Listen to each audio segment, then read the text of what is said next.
할렐루야. 부흥과 선교 세미나 수업을 시작하겠습니다. 백성교회 이순희 목사입니다.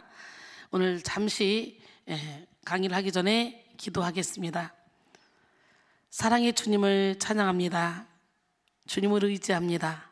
웬 은혜인지 웬 사랑인지 그 많고 많은 사람 중에 저희들을 특별히 불러주셔서 주의 종으로 인쳐주시고 이렇게 훈련받고 열심히 공부하며 주님의 뜻을 이루어 드릴 수 있도록 우리를 인도하셨으니 참으로 감사합니다.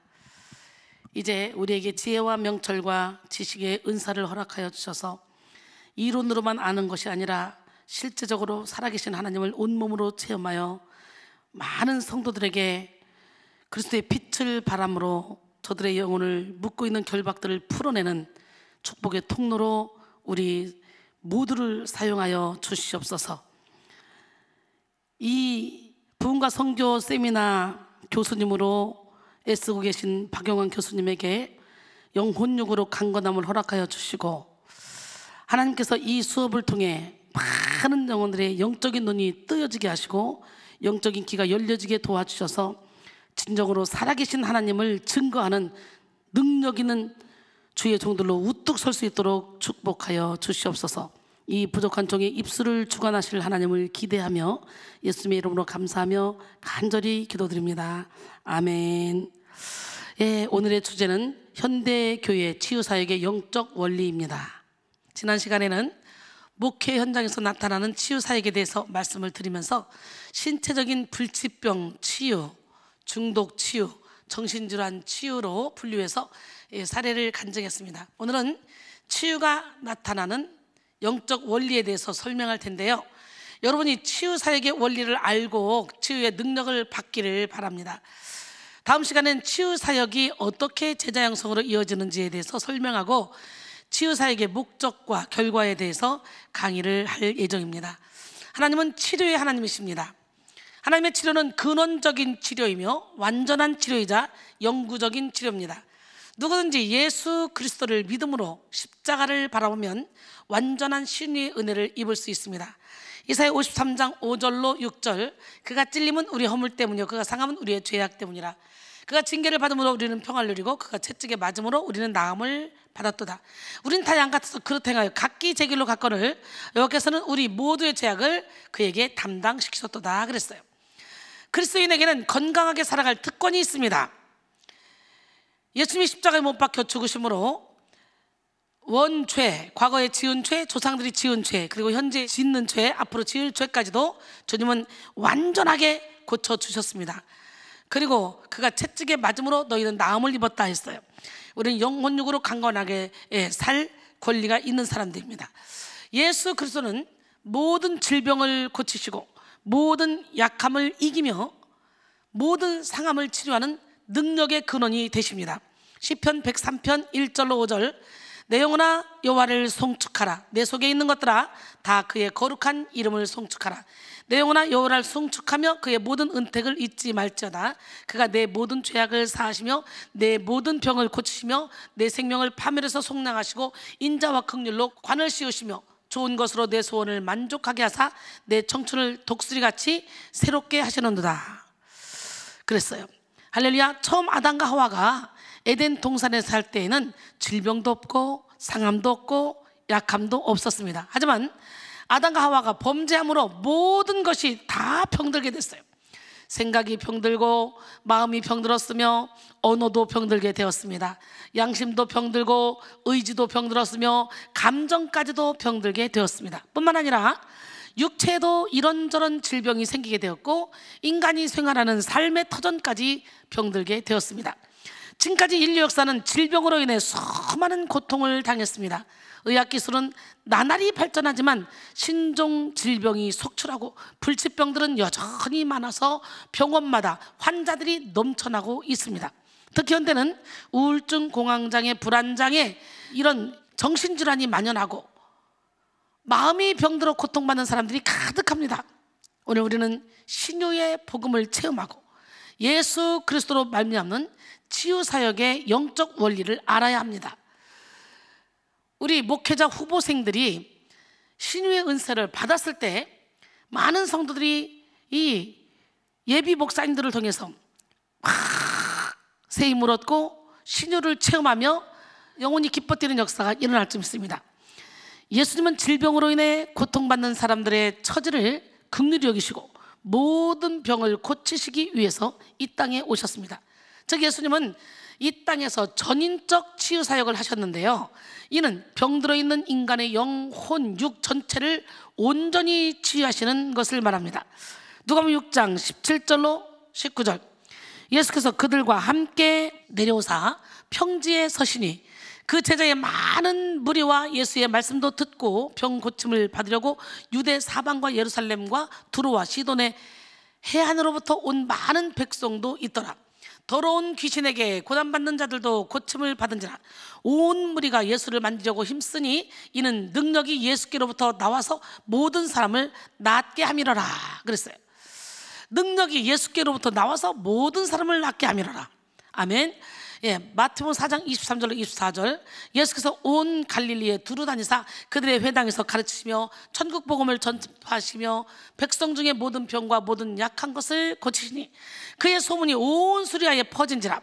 사람들이 모든 앓는 자 곧 각종 병에 걸려서 고통당하는 자, 귀신 들린 자, 간질하는 자, 중풍병자들을 데려오니 그들을 고치시더라. 그 예수님의 능력이 오늘 여러분에게 임하기를 원합니다. 예, 하나님은 우리가 영육으로 건강하기를 원하십니다. 그 이유는 주님께서 우리를 창조하셨기 때문이에요. 창조의 하나님은 당신의 피조물이 늘 건강하고 생명력 있게 살기를 원하십니다. 그래서 주님은 당신의 아들 예수 그리스도를 이 땅에 치유와 생명의 주님으로 보내주신 거예요. 예수님은 가시는 곳마다 치료의 역사를 나타내셨습니다. 사랑의 주님은 믿음으로 주님께 나와 치료를 간구한 모든 사람을 치료해 주셨고, 한계가 없는 기적의 역사를 나타내심으로 메시아 예수를 믿고 구원을 얻도록 하셨습니다. 윌리엄 바클레이는 예수님의 치료에 대해서 이렇게 말했습니다. 기적에 직면하지 않고는 복음서를 읽어 내려갈 수가 없다. 기적은 복음서에서 그 구조나 골벽을 다치지 않고 삭제하거나 제거할 수 있는 과거의 것이 아니다. 만일 우리가 기적에 대한 기사를 제거해버린다면 복음서의 뼈대는 부서지고 말 것이며 예수의 가르침까지도 때로는 그 경우나 내용이 빈 것이 되어버릴 것이다. 병 고치는 일은 예수의 선교 활동의 형태나 그의 사도들의 활동의 형태에서 떼어버릴 수 없는 부분이었다 라고 말했어요. 예수님의 치료는 믿는 자에게 현재적으로 나타나는 능력입니다. 믿음으로 기도할 때 예수님은 모든 병을 고치십니다. 두통, 요통, 위장 기능장애, 고혈압, 저혈압, 변비, 증후군, 소화불량 등등 그 어떤 불치병이라도 고치시고 숨어있는 마음의 병과 정신질환까지도 치료하십니다. 예수 그리스도의 신유는 완전한 신유이며 우리를 창조의 원 상태까지 회복시켜 새로운 피조물이 되게 하는 치료입니다. 고린도서 5장 17절에 그런즉 누구든지 그리스도 안에 있으면 새로운 피조물이라. 이전 것은 지나갔으니 보라 새 것이 되었도다 그랬어요. 우리는 예수 그리스도의 이름으로 신유의 은혜를 입고 신유의 능력을 나타낼 수 있습니다. 물론 예수 그리스도의 이름으로 기도만 하면 모든 병이 즉각적으로 고쳐지는 것은 아닙니다. 예수 그리스도의 신유는 궁극적인 하나님의 선을 드러내는 능력입니다. 하나님의 선은 하나님의 무한하신 사랑과 충만하신 지혜가 능력으로 종합되어 나타나는 하나님의 성품입니다. 그러게 하나님이 보시기에 가장 좋은 때에 하나님이 원하시는 방법으로 신유의 능력을 나타내십니다. 때때로 하나님은 영혼의 치료를 위해 육신의 치료를 유보하시고 육신의 치료를 통해 영혼의 치료를 유도하시기도 하십니다. 어떤 경우에는 육신의 연약함이 사명의 도구가 되기도 하고 육체의 질병이 하나님의 은혜가 되기도 합니다. 그러므로 우리는 얕은 인간의 생각으로 하나님의 신유를 판단해서는 안 됩니다. 고린도서 12장 7절로 9절까지 보니까 여러 계시를 받은 것이 지극히 크므로 너무 자만하지 않게 하시려고 내 육체의 가시 곧 사탄의 사자를 주셨으니 이는 나를 쳐서 너무 자만하지 않게 하려 하심이라.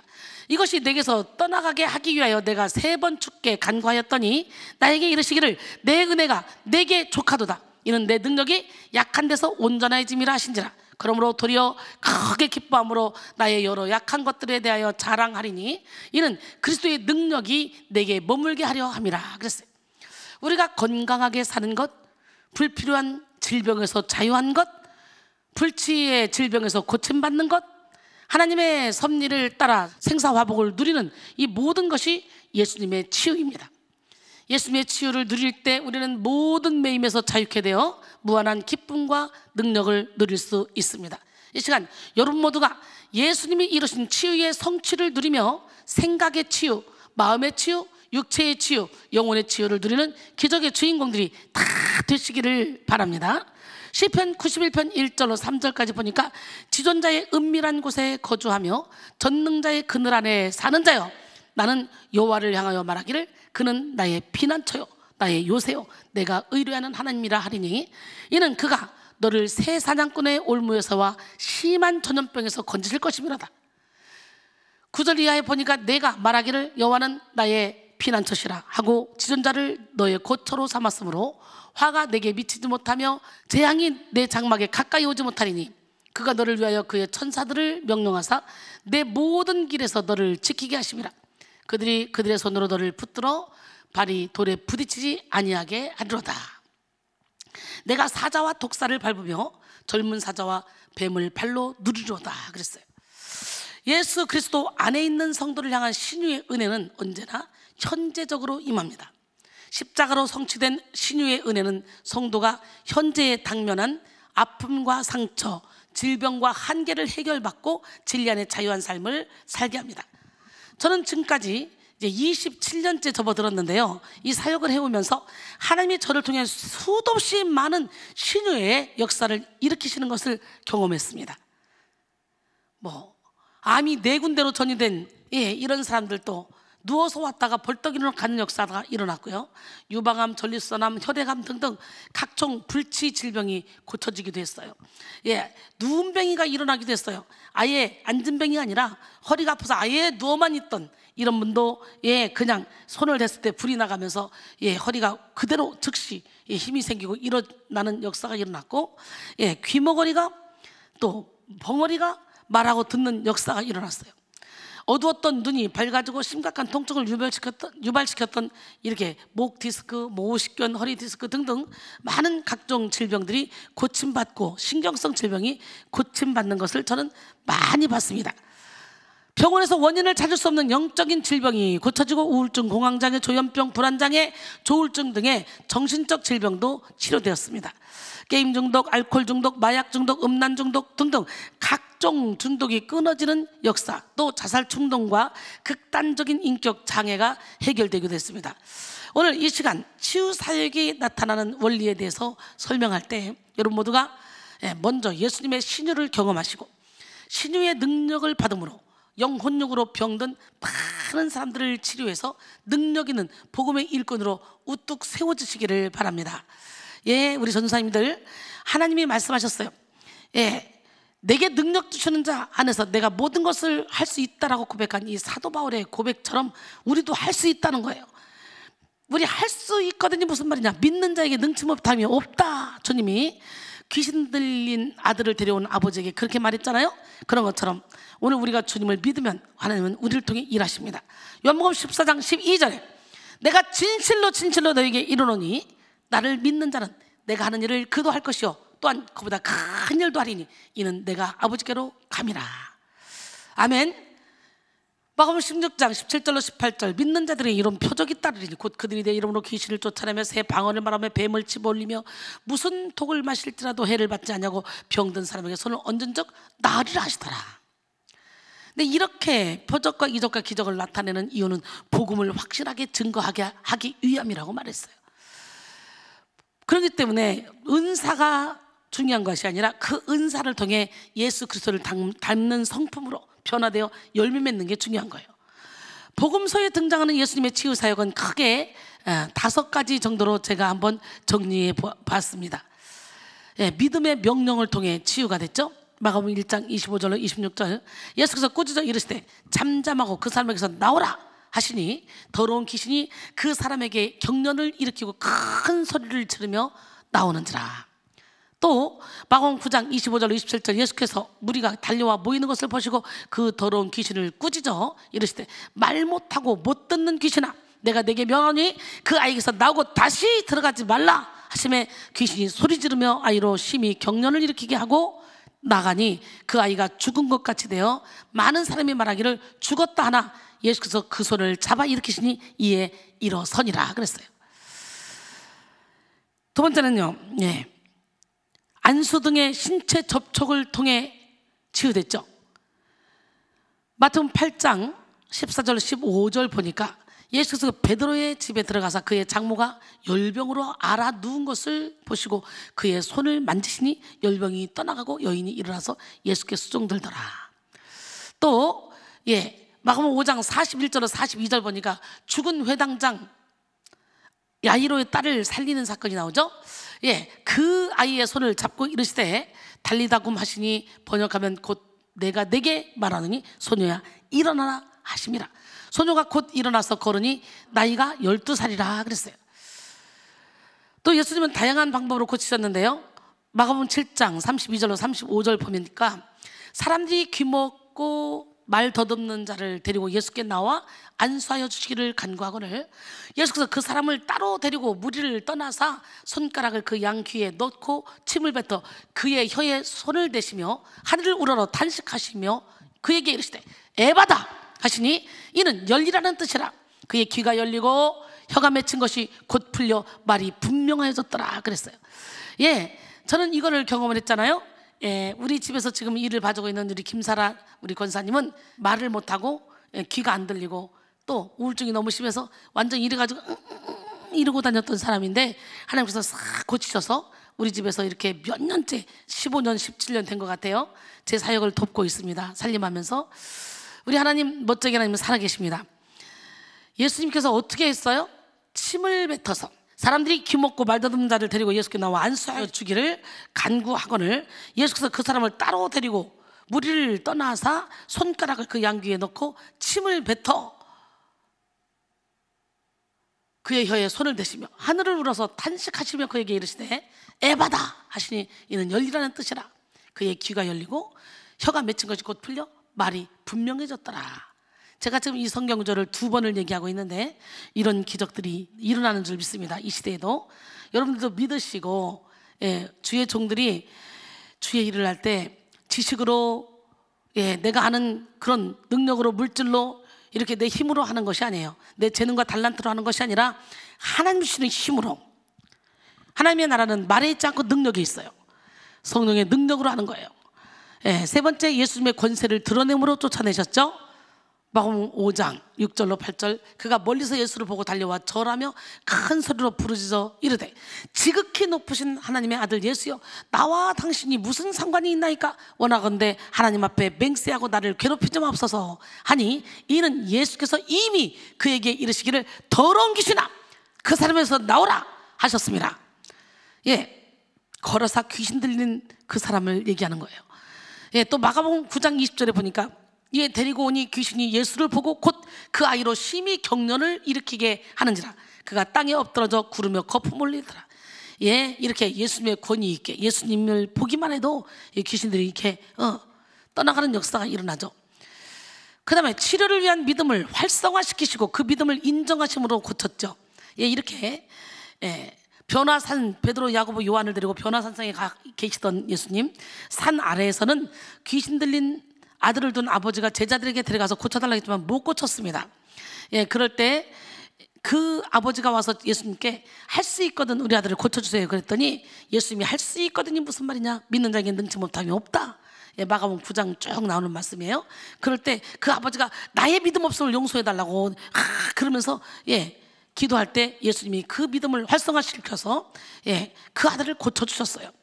여러분 이렇게 치료를 위한 믿음을 활성화시키시고 그 믿음을 인정하심으로써 고쳐주셨어.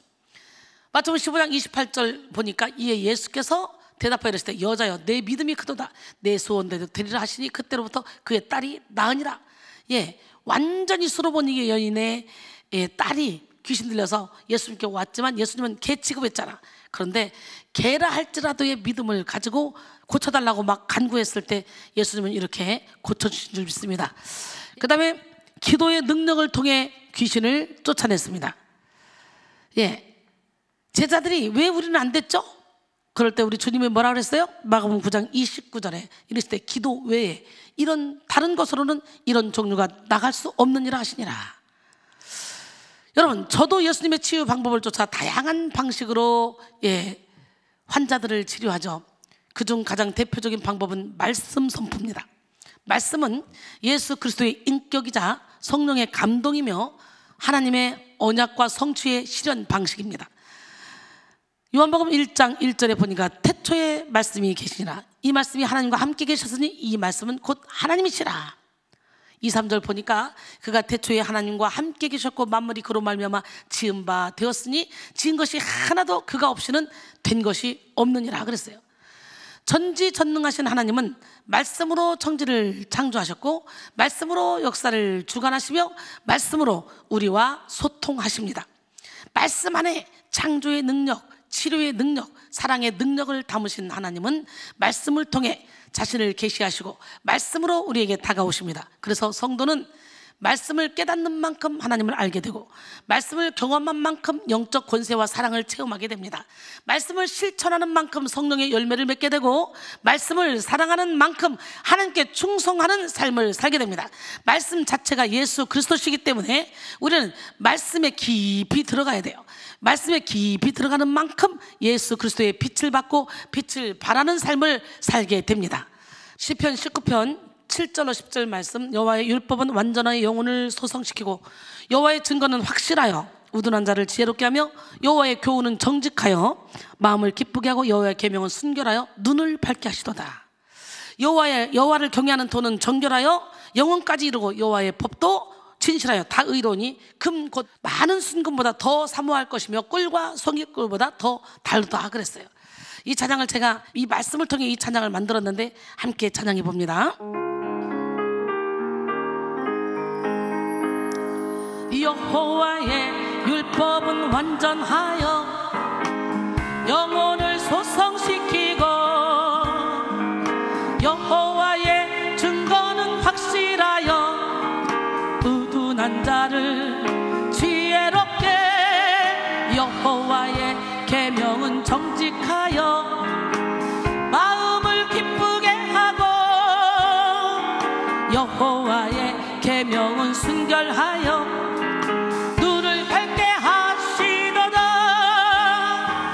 여호와의 율법은 완전하여 영혼을 소성시키고 여호와의 증거는 확실하여 우둔한 자를 지혜롭게 여호와의 교훈은 정직하여 마음을 기쁘게 하고 여호와의 계명은 순결하여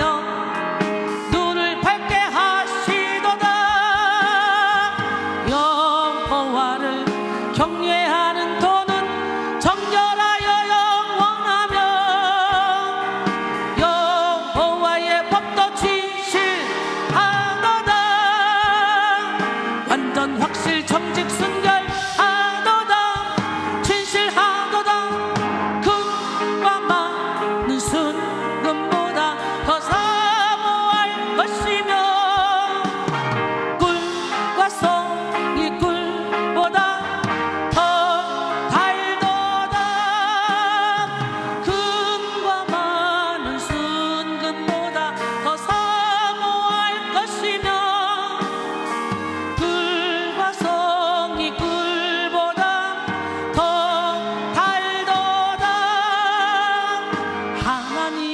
정직한 자들의 삶에 빛을 비춰주시리.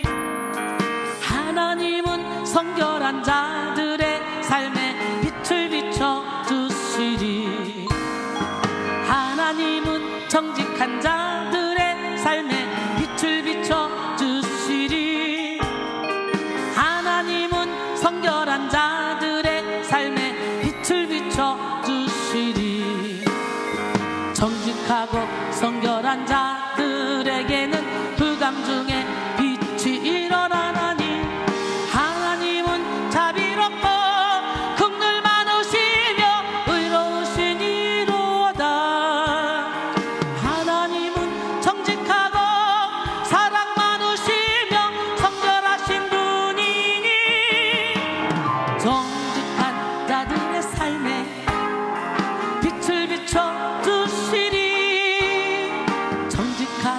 성결한 자들에게 허락하신 주의 빛은 사랑의 빛이요 긍휼의 빛이요 치료의 빛이니 위로의 빛이요 능력의 빛이요 선교의 빛이니 흑암 중에서도 하나님의 빛을 받아 정직하고 성결한 자들의 삶은 밝고 찬란하게 아름답게 빛나리. 그와 많은 순금보다 더 사모할 것이며 꿀과 송이 꿀보다 더 달도다.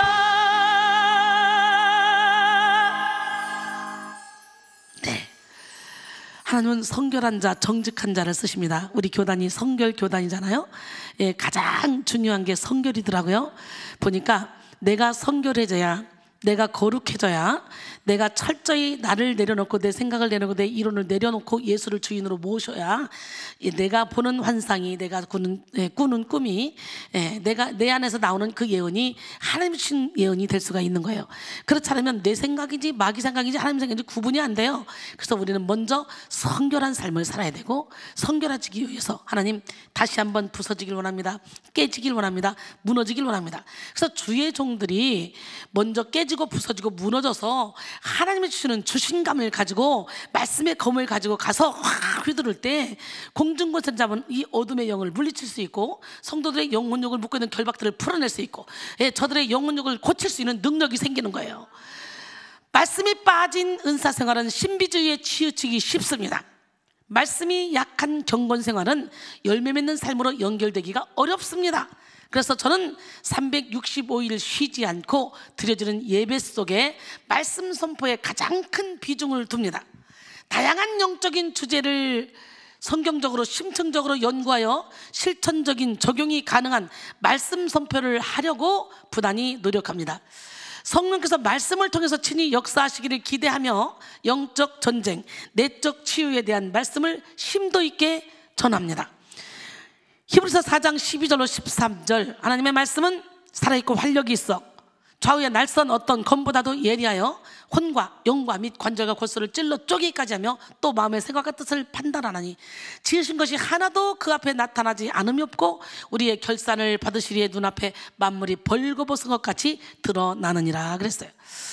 말씀이 깊이 깨달아질 때 죄가 살아나고 영혼의 결박이 풀어지는 치유의 역사가 일어납니다.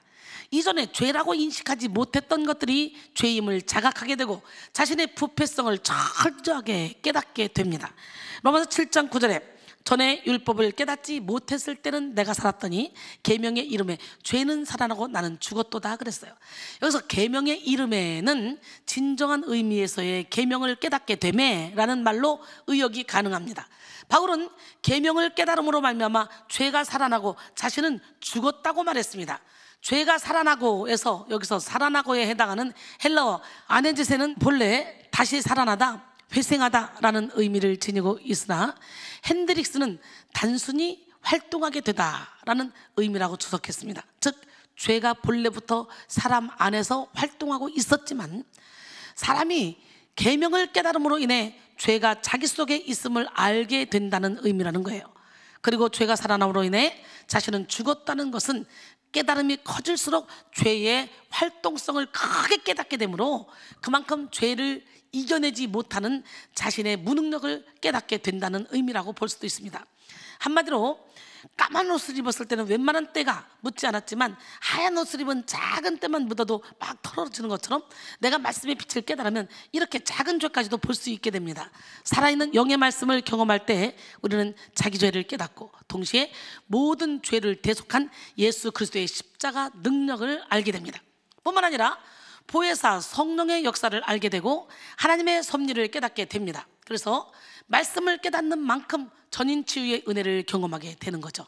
저는 하나님의 영감으로 지어진 말씀이 직접 역사하는 집회를 인도하기 위해서 설교 중에 말씀 선포를 참 많이 합니다. 뿐만 아니라 말씀을 토대로 가사를 만들고 작곡을 해서 부름으로 성도들의 심령에 말씀이 새겨지도록 만듭니다. 회개, 성결, 성화, 구제, 선교 등의 주제에 대해 말씀을 전하고 이에 걸맞는 말씀 찬양을 부를 때 많은 성도들의 영이 막 깨어나고 치유, 변화, 기적의 역사가 일어나는 것을 보게 됩니다. 디모데서 3장 15절로 17절, 또 어려서부터 성경을 알았나니 성경은 능히 너로 하여금 그리스도 예수 안에 있는 믿음으로 말미암아 구원에 이르는 지혜가 있게 하느니라. 모든 성경은 하나님의 감동으로 된 것으로 교훈과 책망과 바르게 함과 의로 교육하기에 유익하니 이는 하나님의 사람으로 온전하게 하며 모든 선한 일을 행할 능력을 갖추게 하려 함이라 그랬어요. 말씀과 찬양, 기도의 비중을 두고 예배를 인도한 후에는 축기 사역을 하죠. 축기라는 말, 이 말은 사악한 영들로부터 사람들을 해방시키는 것과 어떤 장소에서 사악한 것들을 쫓아내는 것을 가리키는 말입니다. 예수님은 병자를 고치실 때 어둠의 영을 몰아내셨고 제자들을 양성하실 때도 어둠의 영들과의 영적 싸움을 펼치셨으며 제자들에게 축기의 권세를 주셔서 귀신을 쫓도록 하셨습니다.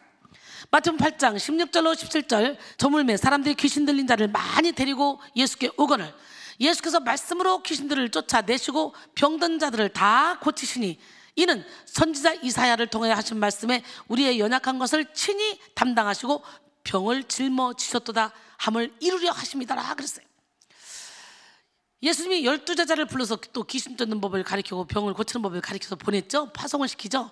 마가복음 6장 7절에 보니까 12제자를 부르사 둘씩 보내시며 더러운 귀신을 제어하는 권능을 주시고 12절로 13절 보니까 제자들이 나가서 회개하라 전파하고 많은 귀신을 쫓아내며 많은 병자에게 기름을 발라 고치더라 그랬어요. 질병 중에는 하나님의 영광을 위해 섭리적 차원에서 허락하신 것도 있고요, 자연적인 질병도 있습니다. 또한 죄와 귀신으로 말미암는 질병도 있어요. 또 하나님의 영광 받기 위해서 허락하신 질병도 있습니다. 하나님이 또한 너무 자만하지 않게 하기 위해서 허락하신 질병도 있습니다. 그래서 성경은 예수님이 병을 고치실 때 귀신이 떠나가는 역사가 있었음을 증거합니다. 누가복음 4장 40절로 41절, 해질 무렵에 사람들이 온갖 병자들을 데리고 예수께 나오매 예수께서 일일이 그 위에 손을 얹으사 고치시니 여러 사람에게서 귀신들이 나가며 소리질러 이르되 당신은 하나님의 아들이니이다. 예수께서 꾸짖으사 그들이 말함을 허락하지 아니하시니 이는 자기를 그리스도인 줄 알미라 그랬어요. 여기서 우리가 기억해야 될 것은 말함을 허락하지 않았다. 여러분, 마귀 새끼는요 거짓이잖아요. 거짓의 압이 마귀에서 났다고 그러잖아요. 거짓말쟁이기 때문에 그 마귀한테 막 뭐 물어보고 하는 건 시간 낭비하는 거예요.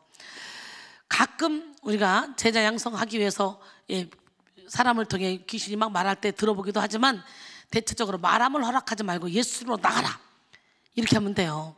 교육상 한 번씩 우리가 그런 경험을 할 때도 있는데 별로 바람직하지 않아요.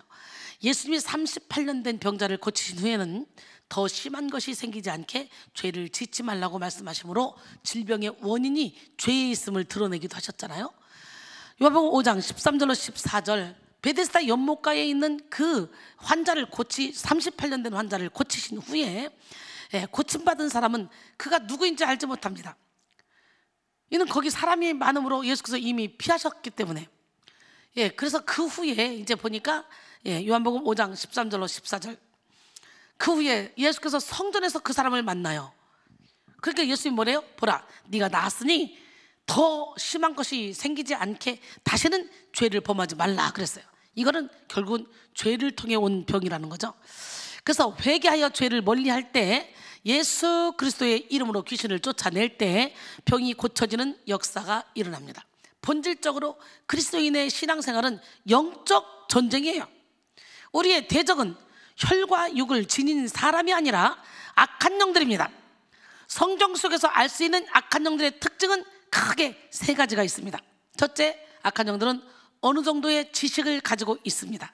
그들은 지식을 가지고 있지만 지식을 왜곡합니다. 마가복음 1장 24절에 보니까 나사렛 예수여, 우리가 당신과 무슨 상관이 있나이까? 우리를 멸하러 왔나이까? 나는 당신이 누구인 줄 아노니 하나님의 거룩한 자니이다 그랬어요. 둘째는 악한 영들은 의지를 가지고 있어요. 악한 영들은 자기 의지를 가지고 자기 거처를 구하고 쉴 곳을 택합니다. 마태복음 12장 43절로 45절, 더러운 귀신이 사람에게서 나갔을 때 물 없는 곳으로 다니며 쉬기를 구하되, 물 없는 곳은 성령이 없는 곳을 얘기하는 거예요. 예, 쉬기를 구하되 쉴 것을 얻지 못하고 이에 이르되 내가 나온 내 집으로 돌아가리라 하고 와 보니 그 집이 깨끗이 비고 청소가 된 거예요. 깨끗이 비고 청소가 되고 수리가 되었거늘 이에 가서 저보다 더 악한 귀신 7을 데리고 들어가서 거하니 그 사람의 나중 형편이 전보다 더욱 심하게 되느니라. 이 악한 세대가 또한 이렇게 되리라 그랬어요. 우리는 저보다 더 악한 귀신 7이라는 말씀을 통해 악한 영들이 이 악의 수준에 따라서 계급이 있다는 사실을 알 수가 있습니다. 그렇기 때문에 우리는 비우면 비운 자리에 은혜와 진리로 말씀으로 가득 채우지 않으면 더 심해질 수가 있어요. 그래서 귀신만 쫓다가 귀신에 처할 수가 있는 거예요. 웬일인가 내 형제여, 마귀만 쫓다가 저 마귀들 지옥 갈 때 너도 가겠구나. 축기 사역 중요합니다. 그러나 이렇게 수술하는 거랑 똑같아요. 배 갈라놓고 수술하는 거나. 이걸 몰아냈으면 그 자리에 은혜와 진리로 말씀으로 가득 채우지 않으면 7귀신 데리고 들어온다는 거 명심하시기 바랍니다. 셋째, 악한 영들에게도 감정이 있습니다. 하지만 모두가 부정적인 것들입니다. 마가복음 1장 26절에 더러운 귀신이 그 사람에게 경련을 일으키고 큰 소리를 지르며 나오는지라 그랬어요. 신약 성경에서는 어둠의 영들을 향해 벙어리 된 귀신, 마가복음 9장 17절, 혹은 벙어리 되고 기먹은 귀신, 마가복음 9장 25절, 또 질병의 귀신, 누가복음 13장 11절, 저만한 귀신, 사도행전 16장 16절, 종의 영, 로마서 8장 15절, 세상의 영, 고린도전서 2장 12절, 미혹하는 영, 디모데전서 4장 1절, 불순종의 영, 에베소 2장 2절, 적그리스도의 영, 요한일서 4장 3절 등등 이런 표현을 사용하며 정신을 차리고 깨어 물리쳐야 할 대적자라고 명시하고 있습니다.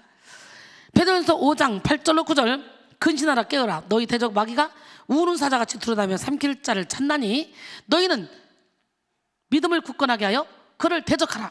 이는 세상에 있는 너희 형제들도 동일한 고난을 당하는 줄 알미라 그랬어요.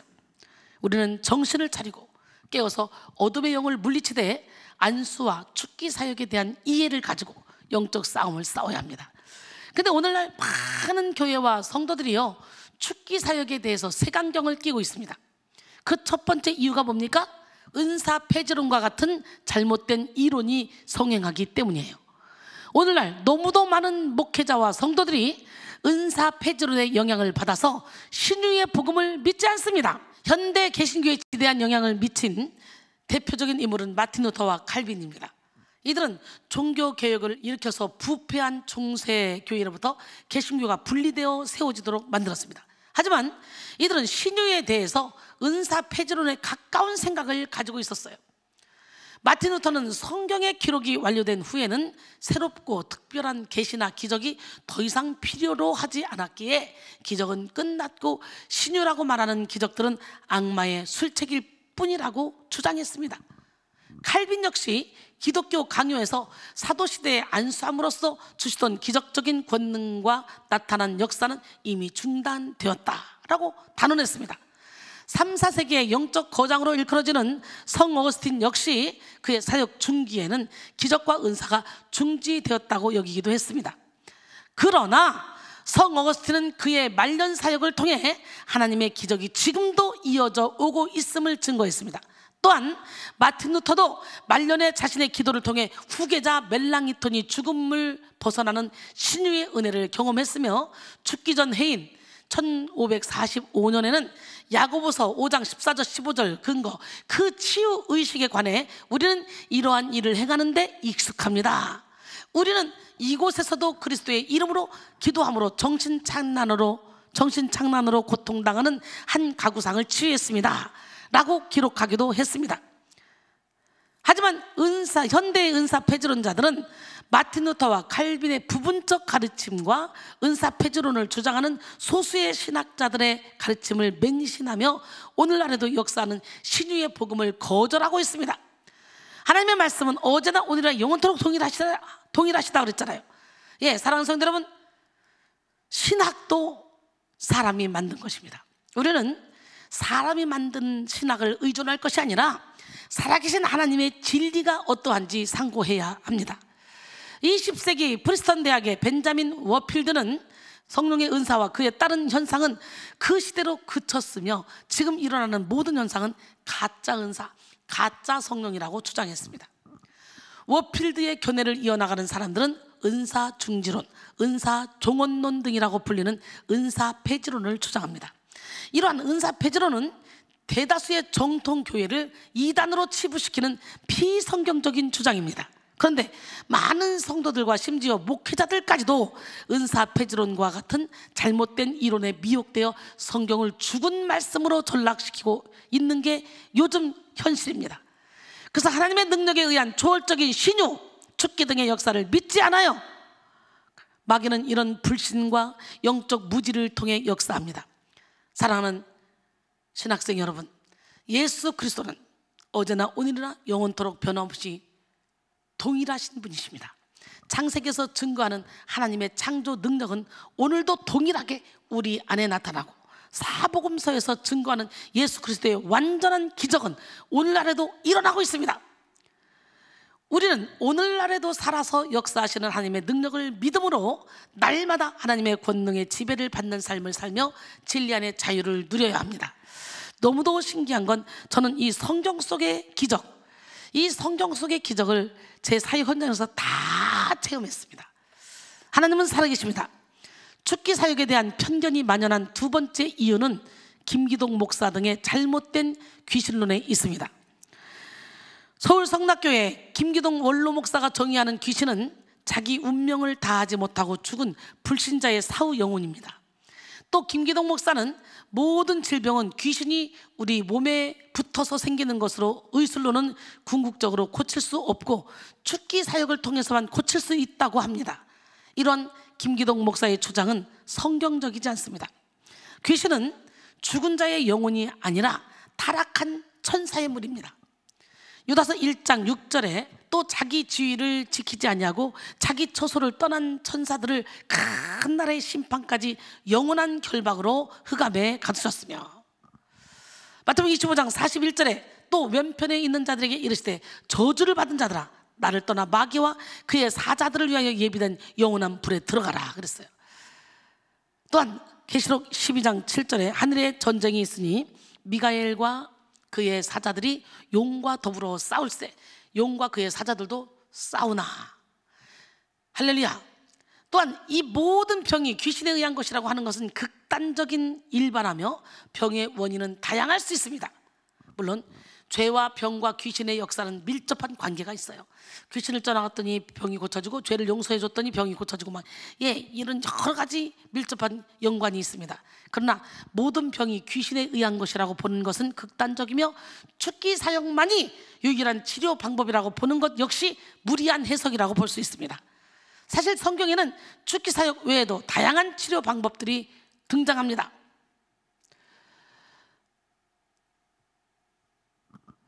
디모데전서 5장 23절에 보니까 이제부터는 물만 마시지 말고 내 위장과 자주 나는 병을 위해서 포도주를 조금씩 써라 그랬어요, 디모데에게. 여러분, 김기동 목사의 이론에는 귀신이 속이는 영이라는 사실을 간과한 채 표면적으로 드러난 귀신의 역사만을 쫓아 섣부르게 판단한 내용이 많습니다. 사실 축기 사역을 하다 보면 악한 영이 할아버지, 할머니, 이모, 아버지, 엄마, 동생, 자녀 등등 가장에서 똑같이 흉내를 내며 나가는 경우를 봅니다. 하지만 이런 경우도 악한 영이 연기를 하는 것일 수 있기 때문에 우리는 분별해야 됩니다. 무당들도 신내림을 받아 귀신의 목소리를 내며 어린아이, 장군, 처녀 등의 흉내를 내지만 이 모든 귀신의 역사는 간사한 것이고 거짓으로 속이기 위한 것입니다. 요한복음 8장 44절에 너희는 너희 아비 마귀에게서 났으니 너희 아비의 욕심대로 너희도 행하고자 하는지라. 그는 처음부터 살인한 자요 진리가 그 속에 없으므로 진리에 서지 못하고 거짓을 말할 때마다 제 것으로 말하나니 이는 그가 거짓말쟁이요 거짓의 아비가 되었음이라 그랬어요. 김기동 목사의 귀신론은 잘못된 것이지만 김기동 목사의 사역을 통해서 많은 이적과 기적과 표적이 일어났잖아요. 귀신도 사람들을 속이기 위해서 이적을 일으키고 능력을 행사하기 때문입니다. 데살로니가 후서 2장 9절로 12절, 악한 자의 나타남은 사탄의 활동을 따라 모든 능력과 표적과 거짓 기적과 불의의 모든 속임으로 멸망한 자들에게 있으리니 이는 그들이 진리의 사랑을 받지 아니하여 구원함을 받지 못함이라. 이러므로 하나님이 미혹의 역사를 그들에게 보내사 거짓 것을 믿게 하심은 진리를 믿지 않고 불의를 좋아하는 모든 자들로 하여금 심판을 받게 하려 하심이라 그랬어요. 김기동 목사뿐만 아니라 그의 영향을 받은 수많은 목회자들이 잘못된 축기 사역으로 축기 사역의 이미지를 부정적으로 만들어버리고 말았어요. 사랑하는 신학생 여러분, 우리는 이러한 미혹의 영향을 받아 축기 사역에 대해 일방적인 거부감을 가져서는 안 됩니다. 우리는 많은 미혹 속에서도 진리의 검을 들고 주님이 우리에게 주신 영적 축복을 축기 사역을 통해서 누려야 합니다. 또 어떤 이들은 일부 귀신 들린 사람들만 축기 사역이 필요하다고 생각하기도 하는데요, 축기 사역은 귀신 들린 자에게만 필요한 것이 아닙니다. 인간은 모두 모태 중에 죄 중에 태어나 원죄를 가지고 있지만 우리가 예수님의 보혈의 피로 씻김으로 원죄는 해결받았지만 죄의 경향성은 아직도 남아있기 때문에 우리의 육신의 옷을 입고 있는 한 우리도 모르게 죄를 질 수밖에 없어요. 죄를 짓도록 부추기는 이 어둠의 영과의 싸움을, 그래서 우리는 날마다 싸워야 돼. 그래서 사도 바울은 나는 날마다 죽노라 그랬잖아요. 물론 완전하게 자기를 비우고 자기를 부인하고 진정으로 예수를 믿어 말씀대로 살아가는 사람 속에는 하나님의 영 외에 악한 영이 거할 수가 없습니다. 먹을 게 없어서도 같이 있을 수가 없어요. 요한일서 5장 18절에 하나님께로부터 난 자는 다 범죄하지 아니하는 줄 우리가 아노라. 하나님께로부터 나신 자가 그를 지키심에 악한 자가 그를 만지지도 못하느니라 그랬어요. 요한일서 3장 9절도 보니까 하나님께로부터 난 자마다 죄를 짓지 아니하나니 이는 하나님의 씨가 그의 속에 거하며 그도 범죄하지 못하는 것은 하나님께로부터 났음이라 그랬어요. 하지만 온전히 거듭나지 못한 육체에 속한 그런 그리스도인들의 경우는 그들 속에 여전히 시기, 미움, 다툼, 질투, 원망, 교만들이 사라지지 않은 채로 어둠의 영들의 조종을 받을 수가 있습니다. 야고보서 3장 14절 이어에 보니까 아직도 시기와 질투가 있다면 이것은 하나님께로부터 온 것이 아니오, 위로부터 온 것이 아니오, 땅 위의 것이요 정욕의 것이요 귀신의 것이라고 말합니다. 오늘 예수 이름으로 시기 질투를 버립시다. 그러므로 우리는 완전히 신의 성품에 참여하기까지 우리를 조정하며 사망과 멸망으로 끌고 가려는 어둠의 영들과 영적 전쟁을 치러야 합니다. 다만 상태에 따라 다양한 축사의 방법을 적용할 수가 있습니다. 악한 영이 틈타거나 거듭난 상태를 우리가 5가지로 크게 한번 나눠서 점검해 볼 건데요, 첫째 상태는 생각을 통해 귀신이 틈탄 것을 깨닫는 상태로 아주 답답함을 느끼지만 말씀의 빛을 받고 깨달으면 곧 해결됩니다. 이런 경우는 말씀을 듣고 예배를 드림으로 저절로 축기 사역이 이루어질 수 있습니다. 둘째 상태는요, 악한 영이 잠복하는 상태로 대다수의 성도가 이 단계에 속합니다. 이 상태는 우울하고 침울한 감정이 생기고 마음이 상해 있는 상태로 축기 사역자와 기도 받는 사람 양측의 쌍방 축사가 가능한 상태입니다. 세 번째 상태는 악한 영에게 눌려있는 상태로 시험에 든 상태인데요, 이때는 통회, 참회, 부르짖는 기도가 필요합니다. 네 번째로는 귀신에게 포로된 상태로 기도받는 사람이 본인의 의지를 악한 영에게 빼앗겨서 일방적인 축사가 필요한 상태입니다. 다섯 번째는 하나님의 특별 은총으로만 고침받을 수 있는 귀신에게 비참하게 매인 상태입니다. 저는 이런 경우에 먼저 환자의 집에 가서, 전에는 그랬어요. 지금은 바빠서 못하지만 집에 가서 집안 이 어둠들을 다 몰아내고, 그런 집에 가면 꼭 이상한 형상의 인형이나 이상한 것들이 있어요. 몰아내고 환자의 방에 가서 보혈의 피로 덮고 각종 형상이 있는 인형이나 액자들 다 버리고 집중해서 사랑으로 지속적으로 기도해 줍니다. 그래서 저는요, 이렇게 5단계로 말씀을 나눴는데 5단계에 있는 모든 사람, 이런 사람들을 다 치료해 봤어요. 하나님이 저를 통해 그 일을 행하셨습니다. 하나님은 살아계십니다. 특히 주의 종들이 이런 영적인 권세가 없으면 나가서 전쟁터에 가서 싸운다고 갔는데 도구가 없으니까 그냥 만든 거예요. 그러다 보니까 목회가 힘들다, 교회가 힘들다 이러지.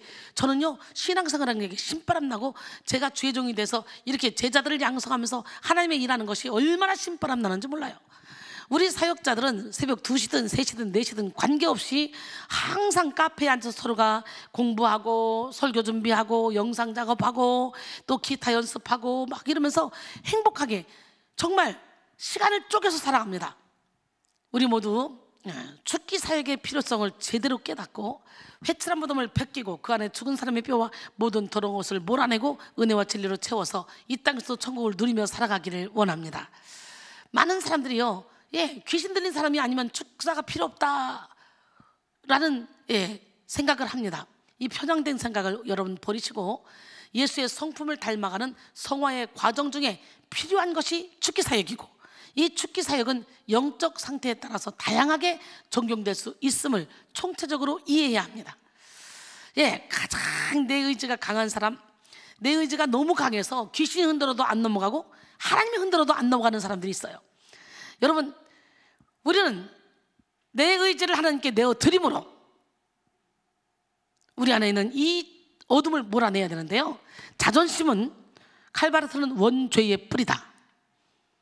영국 격언에는 자존심은 악마의 화원에 피는 꽃이다. 저는 자존심은 마귀의 통로다 그랬어요. 그래서 우리가 영성을 받으면서 마지막까지 붙잡고 있는 게 뭐예요? 물질과 자존심인데, 사람들이 물질까지는 깨는데 이 자존심을 못 깨더라고요. 더더구나 주의 종이 자존심을 깨지 못하면 아무것도 아닌 일에 성도들한테 상처를 받고 주고받고 부모가 돼서 품어야 될 주의 종이 맨 애기처럼 같이 형제의 마음을 가지고 이 교인들하고 싸우고, 그러니까 교회가 안 되는 거예요. 평안이 없는 거예요. 부모의 마음으로 성도를 싸고, 성도들이 아무리 잘못해도 자녀 키우는 마음으로 사랑으로 품으면 이 목회는 신바람 나는 목회가 됩니다. 우리는 여러 가지 축기 사역 방법이 있는데 한번 그 축기 사역 방법을 몇 가지만 알아볼 텐데요, 1대1의 축사가 있어요. 강한 예수 그리스도의 권세를 가진 자가 할 수 있습니다. 그렇지 않은 경우에는 악한 영들의 공격을 받을 위험이 있어요. 그래서 심각한 환자들은 7명, 8명이 붙잡아도 그들이 힘이 세기 때문에 오히려 당할 수 있어요. 그래서 그런 1대1 축사는 영권이 세서 귀신들이 막 발광을 하다가도 이 딱 하기만 하면 딱 제압되는 그런 정도의 영권을 받으면 혼자 축사가 가능하죠. 근데 신기하죠. 아무리 센 우울증을 가지고 귀신 들린 사람이 와도 여기서 저거 딱 쳐다보면 그냥 딱 제압이 돼요. 오늘 이 능력을 우리 목사님 예비생들, 후보생들이 받아야 됩니다. 그래서 1대1의 축사는 강한 예수 그리스도의 권세를 가진 자가 할 수 있어요. 또 소수 대 1의 축상, 여럿이 함께 앉아서 한 사람은 손을 대고 안수하고 명령하고 다른 사람들은 보혈 찬양을 부르며 함께 기도합니다. 그 후에 한 사람씩 돌아가면서 대표 기도로 축사를 마치기도 하죠. 그럴 때 가장 강력한 축사가 이루어지는 것을 저는 경험했어요. 야고보서 5장 16절에 그러므로 너희 죄를 서로 고백하며 병이 낫기를 위하여 서로 기도하라. 의인의 간구는 역사하는 힘이 크니라 그랬어요. 그 다음에 1대 다수의 축사, 이건 뭐예요? 설교 중에 성도들의 눈을 쳐다보면서 말씀을 통해 축사를 합니다. 그리고 성도들과 함께 예수 이름을 명하니 사탄은 물러가라. 여기서 설교 중에 이렇게 1대 다수의 축사가 있기도 하죠. 말씀을 듣기만 해도 귀신이 드러나서 쓰러지고 심지어 자살마귀가 있는 사람은 사단이가 막 숨을 끊으려고 막 숨이 곧 넘어가기도 합니다. 그래서 이들의 배에 손을 얹고 축사했을 때 다시 살아나며 모든 불치병이 고쳐지는 기적을 제가 체험했어요. 또한 다수의 성도들에게 일제히 스스로 명령하여 귀신을 쫓는 명령을 하게 하기도 했습니다. 우리는 축기 사역을 성경적으로 이해하고 축기 사역을 통한 하나님의 능력을 경험해야 합니다. 예수님의 보혈, 예수님의 이름, 성령의 검으로 어둠의 영을 물리치며 영적 전쟁에서 승리해야 될 줄 믿습니다. 영적 전쟁 승리의 비결, 오직 예수의 믿음뿐입니다. 예수 그리스도의 사랑뿐입니다. 제가 이번에 목포에 가서 집회를 하고 왔어요. 기본적으로 낮 예배는 4시간 넘게, 그리고 축기 사역까지 하면 5시간, 그리고 저녁 예배는 7시간, 8시간 하다가 마지막 날은 9시간 했어요. 그 축기 사역까지 하니까 새벽 5시가 돼요.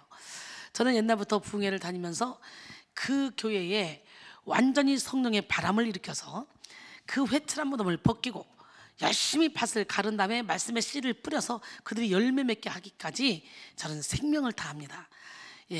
우리가 말씀을 수도 없이 많은 말씀을 듣지만 그 말씀이 살아서 운동력이 역사해서 그 회칠한 무덤을 벗기고 그 안에 이 수술을 해야 되는데 그 짧은 시간으로는 그게 가능하지 않아요. 그러니까 찬양으로, 간증으로, 말씀으로 마음을 녹여서 철도 완전히 달군 후에 내가 원하는 물건을 만들 수 있는 것처럼 완전히 성령의 불두가니에 집어넣고, 그리고 축기 사역을 해야 쑥쑥 어둠이 떠나가고 막 회복되는 역사가 일어납니다.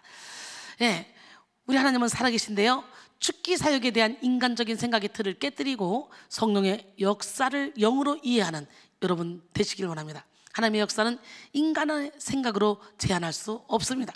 우리는 성경적으로 축기 사역을 이해하고 영 분별력을 가지고 분별해야 합니다. 많은 축기 사역자들이 축사하면서 축사 대상자 속에 있던 어둠의 영이 자기 몸을 통해 떠나간다고 하면서 자기가 막 가래를 뱉고 구토를 하고 막 등등 여러 가지 반응을 보이는데 이건 잘못된 거예요. 영은 전이가 되지만 다른 사람의 몸을 통해 대신 나가지는 않아요.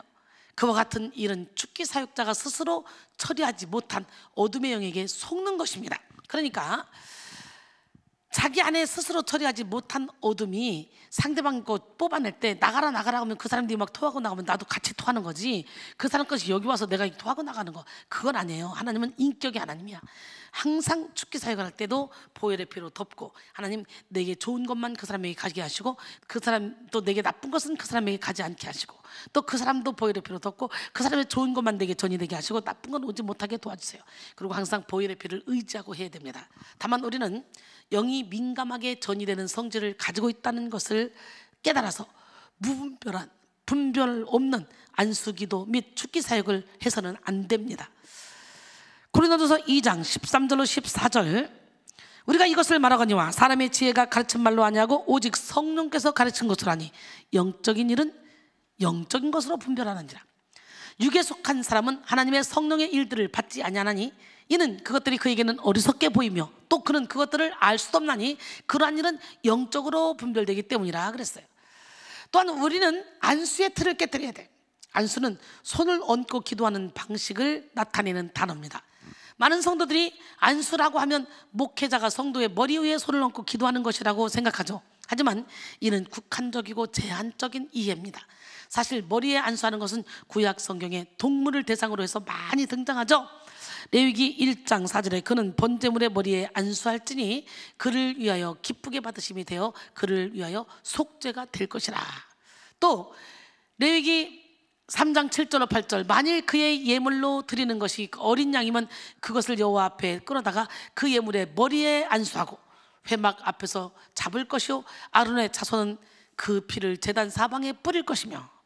그게 머리에 안수하는 거, 머리. 여러분, 성경 속에서 사람을 대상으로 하는 안수는 보통 능력 전이, 신유, 은사, 개발 등등을 목적으로 사용됐죠. 신명기 34장 9절에 모세가 눈의 아들 여호수아에게 안수하였으므로 지혜와 계시의 영이 충만하니 이스라엘 자손이 여호와께서 모세에게 명령하신 대로 여호와의 말을 순종하였더라 그랬어요. 디모데후서 1장 6절 보니까 그러므로 내가 나의 안수함으로 내 속에 있는 하나님의 은사를 다시 불릴 듯하게 하기 위하여 너로 생각하게 하노니. 이게 바울이 디모데에게 그러죠. 또 성경에 등장하는 안수는 상당히 방법이 다양합니다. 엘리야는 사르밧 과부의 아들을 살릴 때 아이 위에 몸을 3번 펴서 엎드려서 기도했습니다. 왕상 17장 19절로 24절, 엘리야가 그에게 그의 아들을 달라 하여 그를 그 여인의 품에서 받아 안고 자기가 거처하는 다락에 올라가서 자기 침상에 누이고 여호와께 부르짖어 이르되 내 하나님 여호와여, 주께서 또 내가 우거하는 집 과부에게 재앙을 내리사 그 아들이 죽게 하셨나이까? 하고 그 아이 위에 몸을 3번 펴서 엎드리고 여호와께 부르짖어 이르되 내 하나님 여호와여 원하건대 이 아이의 혼으로 그의 몸에 돌아오게 하옵소서 하니 여호와께서 엘리야의 소리를 들으심으로 그 아이의 혼이 몸으로 돌아오고 살아난지라. 엘리야가 그 아이를 안고 다락에서 방으로 내려가서 그의 어머니에게 주며 이르되 보라 네 아들이 살아났느니라. 여인이 엘리야에게 이르되 내가 이제야 당신은 하나님의 사람이요 당신의 입에 있는 여호와의 말씀이 진실한 줄 아노라 하니라 그랬어요. 예, 보니까 3번 올라탔죠. 엘리야의 제자 엘리사도 수넴 여인의 아들을 살릴 때 아이 위에 올라 엎드려서 입에서 입, 눈에서 눈, 손에서 손 이런 방법으로 안수를 했습니다. 왕하 4장 32절 35절 엘리사가 집에 들어가 보니 아이가 죽었는데 자기의 침상에 눕혔는지라. 들어가서는 문을 닫으니 2 사람뿐이라. 엘리사가 여호와께 기도하고 아이 위에 올라 엎드려 자기 입에 그의 입을, 자기 눈을 그의 눈에, 자기 손을 그의 손에 대고 그의 몸에 엎드리니 그러면 온몸이 밀착되어 있는 거예요. 아이의 살이 차차 따뜻하더라. 엘리사가 내려서 집안에서 한번 이리저리 다니고 아이 위에 다시 올라 엎드리니 아이가 7번 재채기하고 눈을 뜨는지라 그랬어요. 신약에서도 사도행전 20장 9절로 12절 보니까 유두고라 하는 청년이요, 사도 바울이 설교할 때 창에 걸터 앉아 있었어요. 근데 설교가 길어지니까 걸터 앉아 있다가 깊이 졸더니 바울이 강론하기를 더 오래 하매 졸음을 이기지 못하여 3층에서 떨어지거늘 이렇게 보니 죽었는지라. 바울이 내려가서 그 위에 엎드려 그의 몸을 안고 말하되 떠들지 말라 생명이 그에게 있다 하고 올라가 떡을 떼어 먹고 오랫동안 곧 날이 새기까지 이야기하고 떠나니라. 사람들이 살아난 청년을 데리고 가서 적지 않게 위로를 받았더라 그랬어요. 죽은 자 살릴 때는 올라타버리네. 그러니 왜 여기를 누릅니까? 왜 저기를 누릅니까? 왜 배를 누릅니까? 왜 이게 안 통해요? 예수 이름만 있으면 되는 거예요. 올라타버리잖아요 여러분. 이렇게 우리는 성경 속에서 눈 안수, 귀 안수, 혀 안수, 전신 안수, 다양한 안수가 예수님을 통해 믿음의 선진들을 통해 나타남을 확인할 수가 있습니다. 예수님은 때에 따라 필요에 따라 다양한 신체 부위에 안수하시며 그 영혼을 묶고 있는 영적 세력을 쫓아내심으로 전인적 치유의 능력을 나타내셨습니다. 벳세다 맹인의 눈을 뜨게 하실 때는 그의 눈에 직접 안수하셨어요. 예수님이 벳세다에 도착하시자 사람들은 맹인 한 사람을 데리고 예수님께 왔습니다. 그리고 손 대시기를 구했습니다. 당시 사람들은 안수가 질병 치료를 위해 꼭 필요한 행위라고 생각했었기 때문에 이와 같이 요구를 했습니다. 마가복음 8장 22절에 벳세다의 이름에 사람들이 맹인 한 사람을 데리고 예수께 나와 손 대시기를 구하거늘.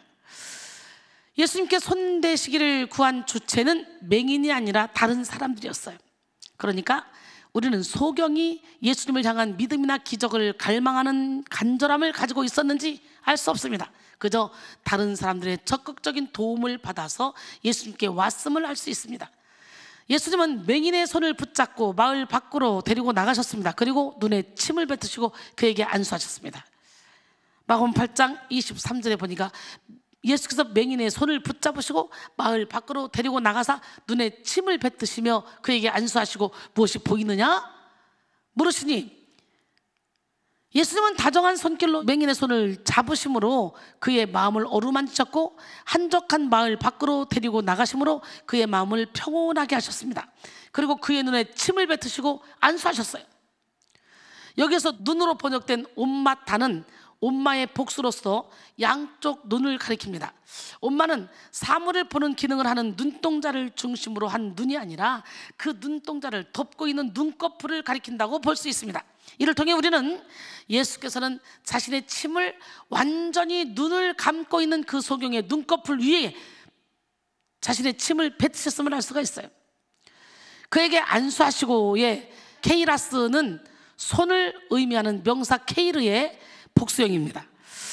이를 통해 우리는 주님이 한쪽 손만이 아닌 양쪽 손 모두로 안수하셨음을 알 수가 있어요. 예수님은 2 손으로 맹인의 2 눈을 안수하신 후 그에게 무엇이 보이느냐? 라고 물으심으로 그의 시력이 회복되고 있음을 알게 하셨습니다. 그러자 맹인은 이렇게 말했어요. 마가복음 8장 24절 쳐다보며 이르되 사람들이 보이나이다. 나무 같은 것들이 걸어다니는 것을 보이나이다 그랬어요. 맹인은 사람들이 나무처럼 보인다고 그랬어요. 이를 통해 우리는 맹인이 선천적 맹인이 아니라 후천적인 맹인으로 나무를 본 적이 있는 사람임을 알 수 있습니다. 맹인도 나무는 돌아다니는 것이 아니야, 고정되어 있다는 걸 알기 때문에 나무 같은 것들이 돌아다니는 걸 보면서 저게 사람일 거야 라고 느껴진 거죠. 예수님은 사물을 흐릿하게 보게 된 이 소경의 눈 위에 다시 두 손을 들어 안수하셨습니다. 근데 요즘 눈 안수 이상하다 그래요. 성경에 뽀젓이 나와 있는데, 응? 마가복음 8장 25절에 이에 그의 눈에 다시 안수하시매 그가 주목하여 보더니 나아서 모든 것을 밝히 보는지라. 그 눈에 다시 안수하심에는 헬라어 옵달모스가 쓰였는데요, 이는 제1차 치료를 통해 반쯤 열린 그 소경의 눈 주위 전부에 안수하셨다는 사실을 가리킵니다. 그리고 이로 인해 맹인은 이제 주목하여 보는 단계, 완전한 치료의 단계에 이르게 되었습니다. 이렇게 예수님은 맹인을 고치기 위해 2차례나 눈안수를 하셨고 눈에 침을 뱉기도 하셨어요. 갈릴리 호수에 기먹고 말 더듬자를 고칠 때 손가락을 양 귀에 넣고 침을 뱉어 그의 혀에 손을 대기도 하셨습니다. 귀 안수, 혀 안수도 하신 것이죠. 마가복음 7장 32절로 35절 말씀. 또한 요한복음 9장 6절로 7절 보니까 날 때부터 맹인된 자, 그 자에게 말하는 거예요. 이 말씀을 하시고 땅에 침을 뱉어 진흙을 이겨 그의 눈에 바르시고 이르시되 실로암 못에 가서 씻으라 하시니, 실로암은 번역하면 보냄을 받았다는 뜻이라. 이에 가서 씻고 밝은 눈으로 왔더라 그랬어요. 할렐루야. 그러므로 우리는 안수의 틀을 깨고 성경적인 안수가 무엇인지 이해해야 합니다. 안수를 바르게 알고 안수를 통해 일하시는 하나님의 능력을 체험해야 됩니다. 또한 눈안수, 배안수 등 다양한 안수 및 축기 방법에 대해서 성경적인 이해를 가지되 본질적인 접근을 해야 됩니다. 예수님은 성령을 포함한 영적 세력과 육체의 관계에 대해서 설명하시며 특별히 눈과 배와 같은 특별한 지체를 강조하셨습니다. 마가복음 6장 22절로 23절 눈은 몸의 등불이니 그러므로 내 눈이 성하면 온몸이 밝을 것이요 눈이 나쁘면 온몸이 어두울 것이니 그러므로 내게 있는 빛이 어두우면 그 어둠이 얼마나 더하겠느냐 그랬어요. 요한복음 7장 37절로 39절까지 보니까 명절 끝날 곧 큰 날에 예수께서 서서 외쳐 이르시되 누구든지 목마르거든 내게로 와서 마시라. 나를 믿는 자는 성경에 이름과 같이 그 배에서 생수의 강이 흘러나오리라 하시니, 이는 그를 믿는 자들이 받을 성령을 가리켜 말씀하신 것이라. 예수께서 아직 영광을 받지 아니하셨으므로 성령이 아직 그들에게 계시지 아니하시더라 그랬어요. 여기서 그 배에서에 해당하는 헬라어 에크테스 코일리아스 아우투는 자구적으로는 그의 배로부터 이나 여기서는 가장 깊은 곳을 가리킵니다. 유대인들은 모든 감각과 사상과 정서를 신체의 각 부위로 표현하였는데요, 심장과 배는 가장 내면적인 정서와 감각의 자리인 전인격을 가리키는 것이었습니다. 또한 헬라 철학에서 배, 코일리아, 이 코일리아는 욕망의 원천으로 간주되었습니다. 그러므로 여기서 생수의 강이 배에서부터 흘러나온다는 것은 우리의 사고와 감각과 정서와 가장 깊은 욕망의 원천이 성령으로 말미암아 정결케 되고 또 그 성령으로 우리가 충만케 된다는 의미가 담겨 있습니다. 이 말씀에서 배는 실제 사람의 몸을 말하며 이는 곧 한 사람의 인격을 의미하는 말이라고도 볼 수 있습니다. 즉 생명의 근원인 마음을 의미하기도 하고 심히 부패한 것의 상징인 마음을 의미하기도 합니다. 잠언 4장 23절에 모든 지킬 만한 중에 더욱더 내 마음을 지키라. 생명의 근원이 이에서 납니다. 에레미야 17장 9절에 만물보다 거짓되고 심히 부패한 것은 마음이라. 누가 능히 이를 알리오마는 그랬어요. 여러분, 우리는 이 마음을 지켜야 돼. 에스겔 3장 1절로 3절 보니까요, 또 그가 내게 이르시되 인자야 너는 발견한 것을 먹으라. 너는 이 두루마리를 먹고 가서 이스라엘 족속에게 말하라 하시기로 내가 입을 벌리니 그가 그 두루마리를 내게 먹이시며 내게 이르시되 인자야. 내가 내게 주는 이 두루마리를 내 배에 넣으며 내 창자에 채우라 하시기에 내가 먹으니 그것이 내 입에서 달기가 꿀 같더라 그랬어요. 근데요, 에스겔에만 이 말씀을 먹으라고 한 것이 아니라 계시록 10장 9절로 10절 보니까 요한도 이 말씀을 먹었어요. 내가 천사에게 나아가 작은 두루마리를 달라 한즉 천사가 이르되 갖다 먹어버리라. 네 배에는 쓰나 네 입에는 꿀과 같이 달리라 하거늘 내가 천사의 손에서 작은 두루마리를 갖다 먹어버리니 내 입에는 꿀같이 다나 먹은 후에 내 배에는 쓰게 되더라 그랬어요. 왜 쓸까요? 예, 죄를 통해 상처를 통해 환경을 통해 자리 잡고 있는 이 어둠들이 말씀의 빛이 들어오니까 살아나는 거예요. 나가려고. 로마서 7장 9절에 전에 율법을 깨닫지 못했을 때는 내가 살았더니 계명의 이름에 죄는 살아나고 난 죽었다. 그런 것처럼 말씀의 빛이 들어가니까 그 죄가 말씀을 먹으니까 쓰죠. 이렇게 예수님은 눈과 배를 몸의 등불과 영적 활동의 진원지로 설명했습니다. 그러므로 우리는 중요한 영적 거점으로서 눈과 배를 인식하고 필요에 따라 눈 안수, 배 안수, 눈 축사, 배 축사를 하게 되는 거예요. 본래 어둠의 영은 쉴 곳을 찾아다니잖아요. 더러운 귀신이 사람에게서 나갔을 때에 물 없는 곳으로 다니며 쉴 곳을 구하되 얻지 못하고 이에 이르되 내가 나온 집으로 돌아가리라 그랬잖아요. 이 어둠의 영이 쉴 곳으로 선호하는 곳은 특정 장소와 문화 및 조직에 더불어 사람의 육체입니다.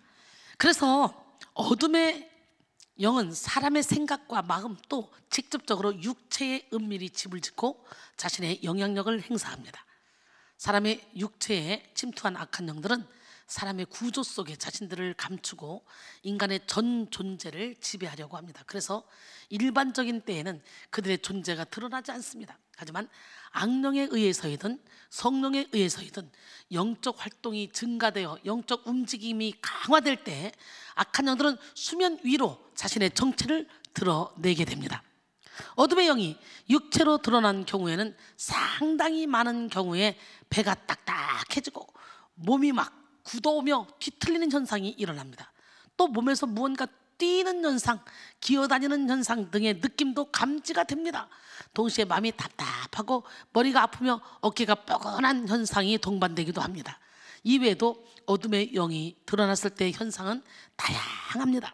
우리는 이런 현상이 성령의 임재와는 다른 것이라는 걸 분별해야 돼요. 그러니까 성령이 빛이 들어오니까 어둠의 영이 드러나겠죠? 어둠의 영이 드러났을 때 그 현상을 우리는 분별할 줄 알아야 돼. 이게 성령의 역사인지 악령의 역사인지.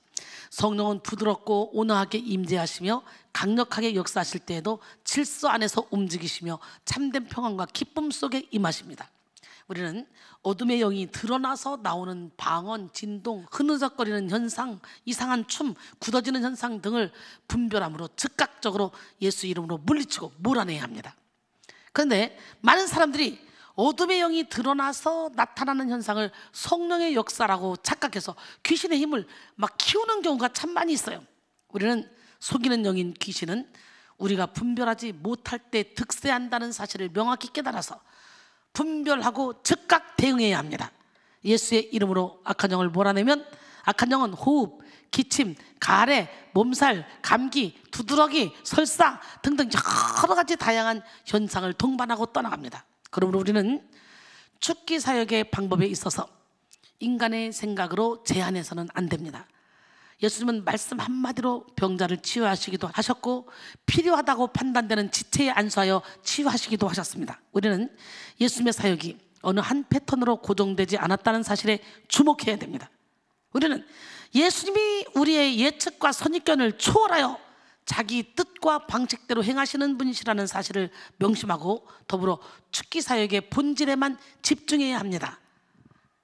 축기 사역이라는 기도의 수단을 통해 오로지 나는 죽고 예수로 사는 그런 삶을 살아야 합니다. 갈라디아서 2장 20절에 내가 그리스도와 함께 십자가에 못 박혔나니 그러진 이제는 내가 사는 것이 아니요 오직 내 안에 그리스도께서 사신 것이라. 이제 내가 육체 가운데 사는 것은 나를 사랑하사 나를 위하여 자기 자신을 버리신 하나님의 아들을 믿는 믿음 안에서 사는 것이라 그랬어요. 축기 사역의 본질은 영적 세력 교체에 있습니다. 악령의 흐름을 끊고 성령의 충만함을 향해 나아가는 것이 축기 사역의 본질입니다.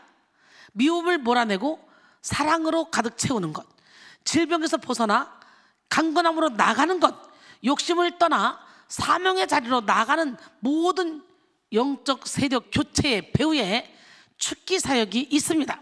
우리는 축기 사역을 통해 우리 내면 세계를 비우고 늘 은혜와 진리로 채우며 성령으로 충만한 삶을 살아야 합니다. 결국 가장 중요한 것은요, 하나님의 일을 대적하는 모든 어둠의 세력들을 몰아내고 말씀에 순종하며 사는 것입니다. 하나님 사랑, 이웃사랑을 실천하며 열매 맺는 삶을 사는 것입니다. 말씀과 찬양, 기도의 이 모든 중심에는 하나님의 사랑이 채워져야 합니다. 사랑이 영혼을 살리고 사랑이 제자를 세웁니다.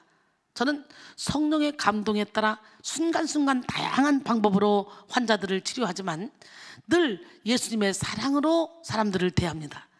짧은 대화를 해도 상대방의 입장에 몰입하며 이해합니다. 그래서 제가 특별한 행동을 하지 않아도 많은 사람들이 위로를 받고 하나님의 사랑을 경험했다고 말하죠.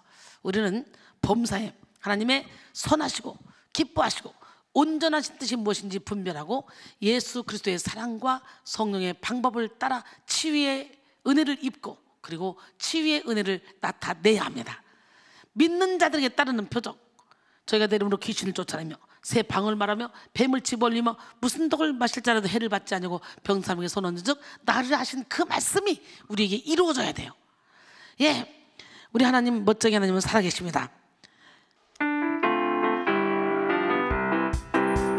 주의 영이 내게 임하셨으니 나의 죄를 씻어주시리. 주의 영이 내게 임하셨으니 나를 새롭게 해주시리. 주의 영이 내게 임하셨으니 주의 권능 얻으리. 주의 영이 내게 임하셨으니 주의 복음 전하리라. 가난한 자에게 아름다운 소식을 전하게 하시려 기름 부어 주시네. 마음이 상한 자 고치며 포로된 자에게 자유를, 갇힌 자에게 노임을 선포하겠네. 눈먼 자에게 다시 보게 함을, 끌린 자를 자유롭게 주의 은혜에 해를 전파하리라. 마음이 상한 자 고치며 포로된 자에게 자유를, 갇힌 자에게 노임을 선포하겠네. 눈먼 자에게 다시 보게 함을, 끌린 자를 자유롭게 주의 은혜에 해를 전파하리라.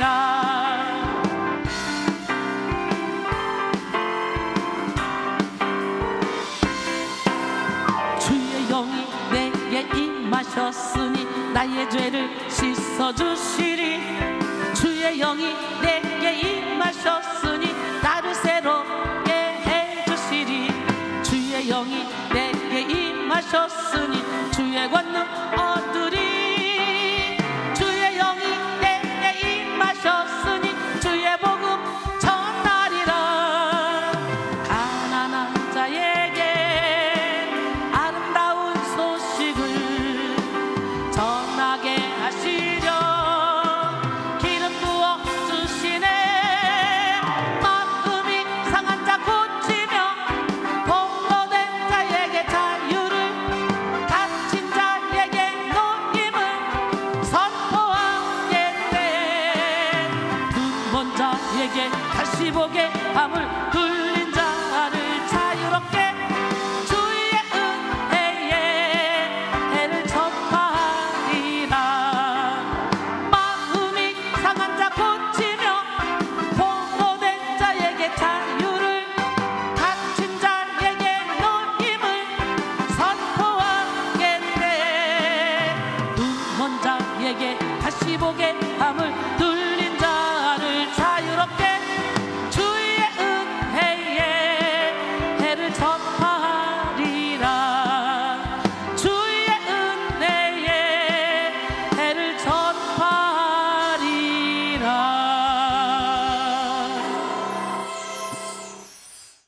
십자교회에 베드로의 그림자만 밟아도 귀신 떠나고 병이 고쳐진 역사, 바울의 손수건만 만져도 귀신이 떠나가고 병이 고쳐진 역사, 이 역사가 일어났잖아요.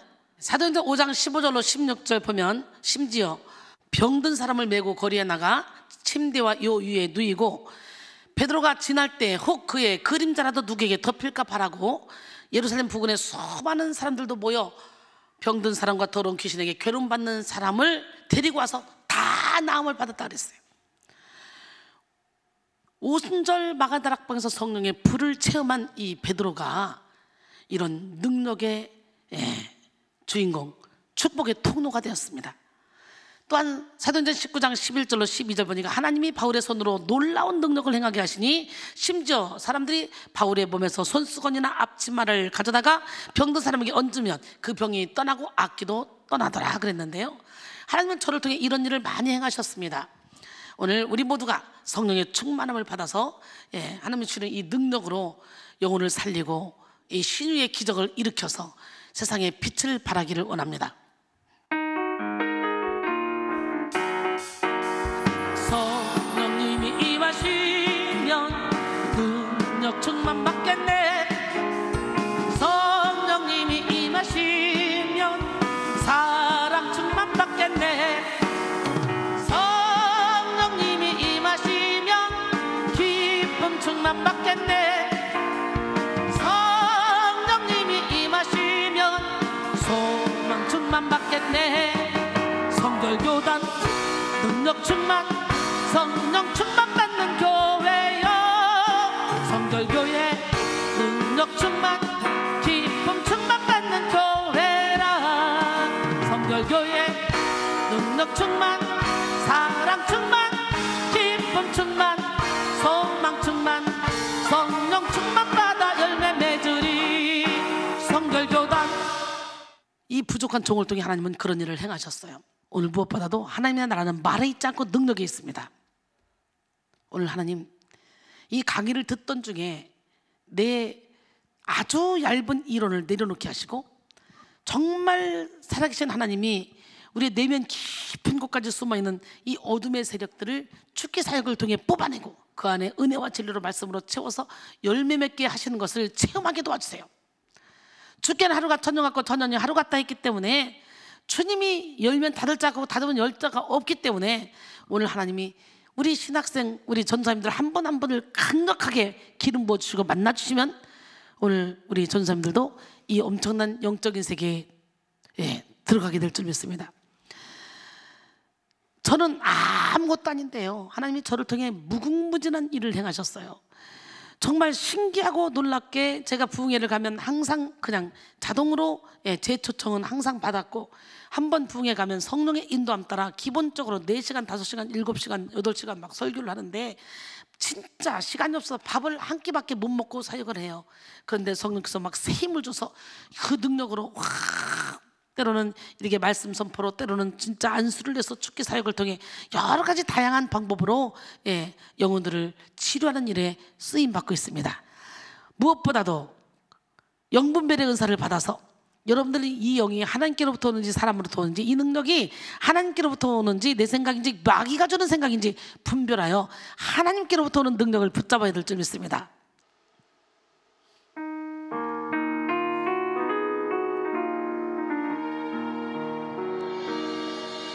내 병든 영혼 사랑으로 치료하시는 내 하나님을 찬양하리라. 내 뜻과 고집대로 살며 방황하던 나 이제는 방황하지 않으리.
맡겨 열매 맺으리.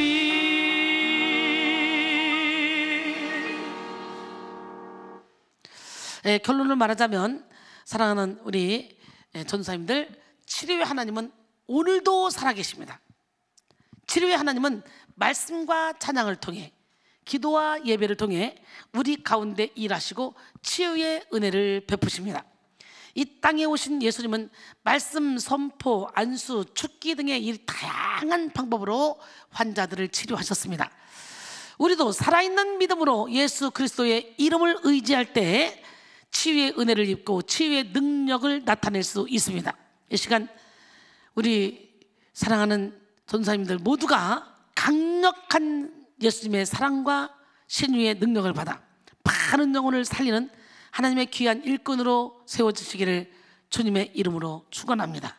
이 강의를 마치면서 기도하겠습니다. 잠시 기도합니다. 사랑의 주님, 오늘 이 시간에 이 부족한 종을 통해 이렇게 치유사역의 원리를 알게 하셨으니 참으로 감사합니다. 진정으로 우리의 모든 이론을 깨고 안수의 틀을 깨고 살아계신 우리 주님이 행하신 모든 그 일을 우리도 할 수 있다는 큰 믿음을 가지고 오늘 도전하게 도와주시고 하나님께서 주시는 놀라운 능력으로 세상의 빛과 소금의 역할을 감당하는 일에 존귀하게 쓰임받는 우리 전사님들 다 될 수 있도록 도와주시옵소서. 함께 하신 주님을 찬양하며 예수님의 이름으로 감사하며 간절히 기도드립니다. 아멘.